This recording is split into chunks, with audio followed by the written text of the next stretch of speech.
Hey guys, if you make a common mistake, you may end up spending thousands of dollars on repairs that you may actually not need. Make sure you stay until the end, we'll explain what it is.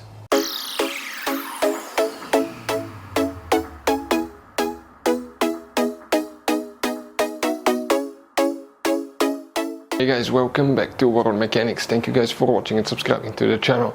Today will be super helpful video to any of you guys having a Dodge Ram, that generation here from year 2013 to year 2018. If you need to find where the occupant detection sensor fuses are located, that's practically the seat mat in the seats that detects if the passenger is heavy enough to activate the airbags. Stay with us, we'll explain which two fuses you need to check.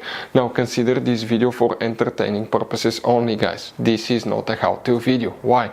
Because if you're not qualified and certified to work on airbags, you can cause them to malfunction, they can kill you, or not perform correctly in a crash, and even other things. Now, quick reminder for any of you that are qualified and certified to work on airbags, you need to disconnect the car battery for at least 1 hour, even if you're checking a fuse, and you need to make sure, guys, okay, you know which battery terminal to disconnect first and reconnect first, that way you don't burn modules and computers. We will explain where you can buy cheap parts, tools, fuses, relays at a good price, quick shipping, that way you do not waste money and time, and why it's always a good idea to test fuses and relays. So, let us tell you a little bit about us, guys. Every single car we get here at the garage, we try to make at least 200 to 300 free repair videos. We take them completely apart, we show you how to fix anything like engines, transmission, codes, fuses, bodywork, all that stuff. Why we do all that? Because our mission at the shop is to save you as much money as we can. All we need in return, please subscribe to the channel, like the video. On this channel, guys, specifically, we will be making a video about every single fuse, every single relay on that Dodge Ram. And let's say you're in the middle of nowhere, your fuel pump fuse goes bad, all we have to do, find our video, watch it for a minute or two, replace that fuse, you're back on the road. So we do that, guys, to help you as much as we can. Also, we have more than 14,000 free repair videos on our YouTube channels that can save you thousands of dollars in future repairs. So let's start on it now. Guys, now here, if you can, we'll demonstrate on this generation Dodge Ram, okay, the occupant detection sensor fuses, where they're located. Go ahead and open the hood.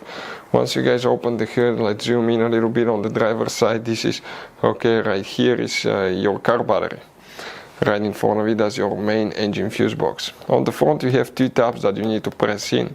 Once you do that, you'll be able to open it, and on the inside you'll find the main engine fuse box with a layout like this one.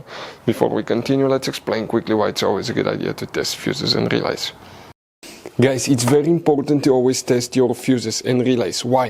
Sometimes you may think you have a good fuse, guys. It's hard to tell. Look at those fuses, right? And sometimes, okay, you pull the fuse. Okay, I'm going to get the fuse puller and I'm going to remove one fuse. I want to show you on that 20 amp fuse. Sometimes it's very unclear if that fuse is burned or not. You may not clearly see it. So always, guys, test them, because if you don't test the fuse, you assume it's good. You end up spending money, time, and diagnostics for problems that do not exist, guys. So you can just waste your money and time. Always test your fuses, always test relays. We will put links in the description of the video below where you can find, guys, a video for testing a fuse and testing a relay that will explain everything that you need to do. If you guys need to buy any parts, tools for your Dodge Ram, fuses, relays at a really good price, quick shipping, that way you do not waste money and time, we're going to put a link in the description of the video below for your convenience. Please check it out. For the occupant detection sensor, we need to check two fuses. By the way, guys, please make sure you stay until the end. We want to share one advice with you, that way you don't end up being stuck in the middle of nowhere like it happened to us. If you come in that row of fuses, the first fuse that you need to check is fuse number 85, that fuse right here. The second fuse will be fuse number 86. These two fuses are part of the airbag system fuses, guys. So guys, you have all kinds of different fuses and relays. Some of those are very specific, they're hard to find, especially if you're in a small town or in the middle of nowhere. One time we needed a replacement, we couldn't find one, and we were stuck in the middle of nowhere for a few days until we got a shipment on the internet, guys. So keep some spares in your glove box for peace of mind. Hopefully, guys, the video will be helpful. Thank you for watching and see you guys next time.